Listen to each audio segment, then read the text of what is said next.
Hello, everyone. Today on Dot to Dot, we're going to talk about some old artifacts on Oak Island, geometry related artifacts, the stone triangle, and the drilled rock.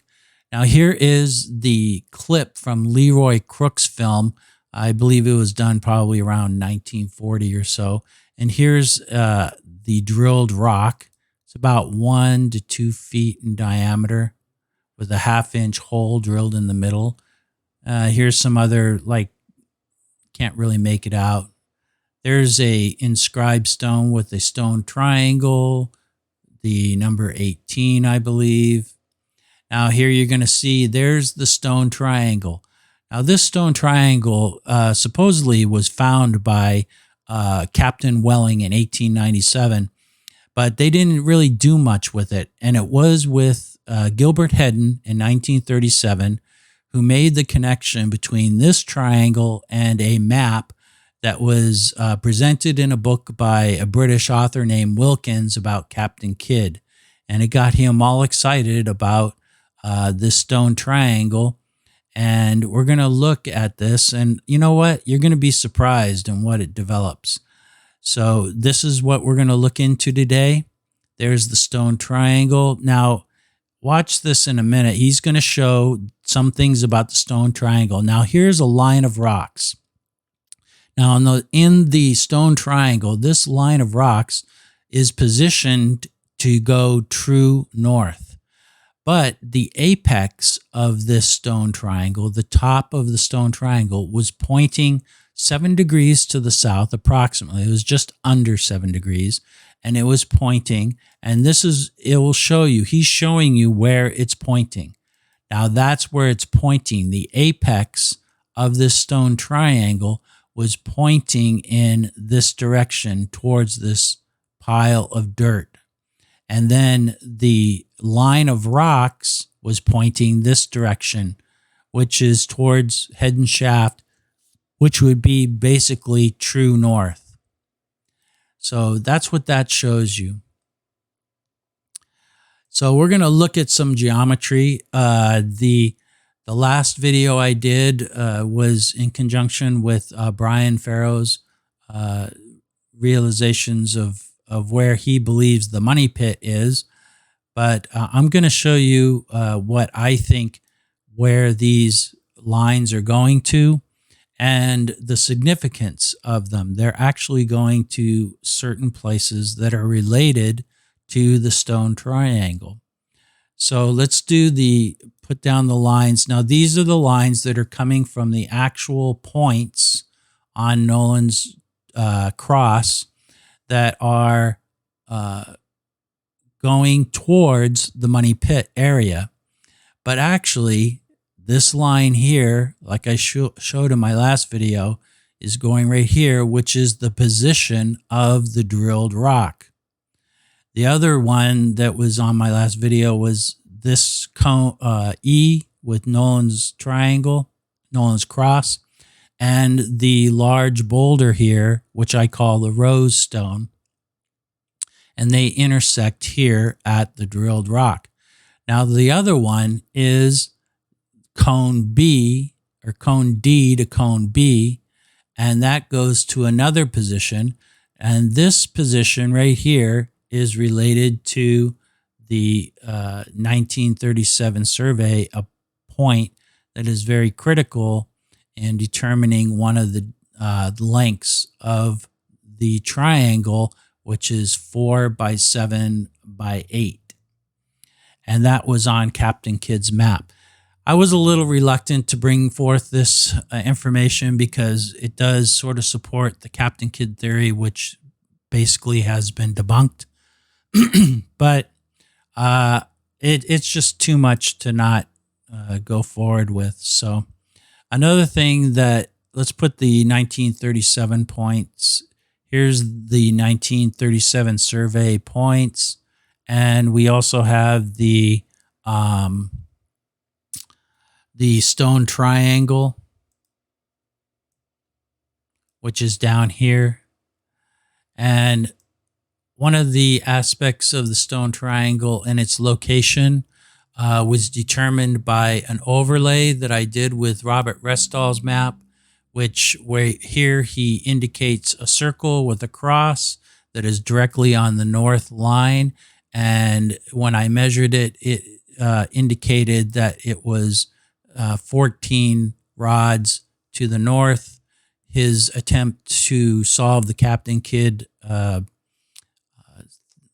puzzle, and that gives me another indicator of where the stone triangle is. So the other triangle on Oak Island was discovered, I think, in 1972 by a man named Mallon, and it was right here, about 300 feet to the east of the stone triangle, and these are the dimensions here. And we have all the dimensions we need here except for this one, but it's in my opinion that this triangle formed 2, 3, 4, 5 triangles, 3 feet, 3 feet, 5 feet, and 4 feet. And it indicated also a true north position. Now this white triangle is one of the other theories about why this triangle is here, that it basically also gives the placement of the money pit, and it formed an equilateral triangle to the drilled rock. But I'm going to take that off.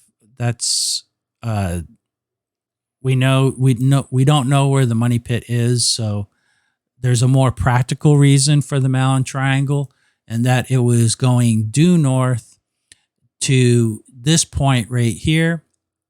This is a point where it's 7 rods to the east and 18 rods to the west.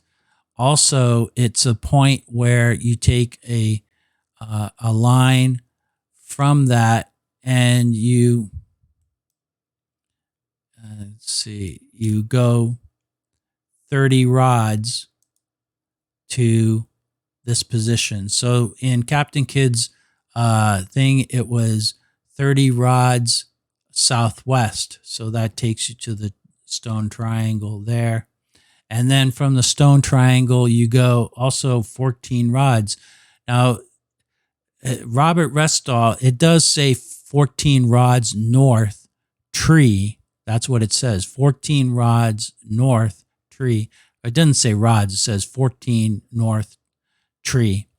And this is the 14 rods that Gilbert Hedden thought it was. And I believe that is true. It is 14 rods in the 7 degree or 7 degree angle that goes off from true north. But this is going to be an interesting thing I'll show you in a minute.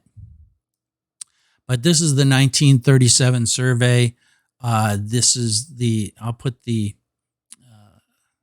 just for reference, I'll put this 31. So we have a stone right here. That's where the Nolans Cross brought us to. And we have the 18 rods, and this is the on rock, because the Captain Kidd says 37 rods east, 18 rods west on rock.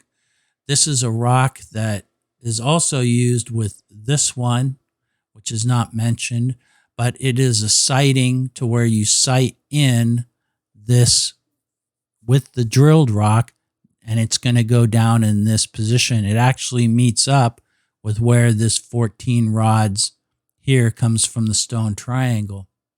So this is how this works here, is you have the sight line that comes in through here down to the 4.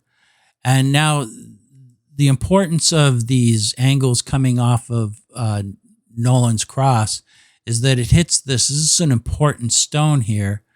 And you can calculate from this angle coming to the drilled rock, and also your one coming from cone E and the rose stone. You can calculate an angle, but you need to have an east-west line. So what they did is they took a 90 degrees from there, and from this position, from on rock to this stone, they use this and they go directly east-west, and that gives you now east-west directions and north-south directions. But we need another north-south direction over here, and this is done by just going north from this stone to here. And why is that stone important? Well, if we take a circle of 4 rods or 66 feet, this is the position we get. And you get a line to right here. So this is the beginning of the final triangle, which is 4 by 7 by 8 rods. The next one is the 7-foot rod, which comes off of that center of that. And we get that one here. And then we do 8 rods from the center of the drilled rock. And we get the position right here. So we have, according to the Captain Kidd, it's 7 rods east, 18 rods west, 30 rods southwest, and then 14 rods to the tree, and it's 4 by 7 by 8. So here it is right here. So what's interesting about this is that position, okay, if we take the 14 rod position from Robert Restall's and we draw a circle, or we take this point right here, I forgot to mark that point. If we take this point, which is 14 rods, and this is 14 rods, if we find the center of a circle right here, which positions this right here, we find that that circle right there is 45 degrees going to cone A. And through the Rochefoucauld map, Zena's map, we know that the 522 entrance is on the 45. And we have a difference in distance of 3.34 feet. So this is one of the major indicators that this is in somewhat conformance to the Rochefoucauld map. Another thing I want to show you is that also the Nolans stone piles that are up here on the north part of the island, and these indicate for this is Nolan's survey where the stone piles, and if you remember, this is where one of the stone piles goes down to the area of the 522. So it's confirmed by these stone piles right here. And I'll probably do another video on Nolan stone piles because it is one of the real artifacts that used to be on the island, and now they're not there anymore. But I think they're important into understanding the mystery. I think the evidence shows that they are part of it, and that perhaps all this is all part of one big geometric progression that leads you to at least this point right here. And so you can see that that's very, very close to the 522 entrance. So this is what I have for you today. Thanks for watching, and I'll talk to you later.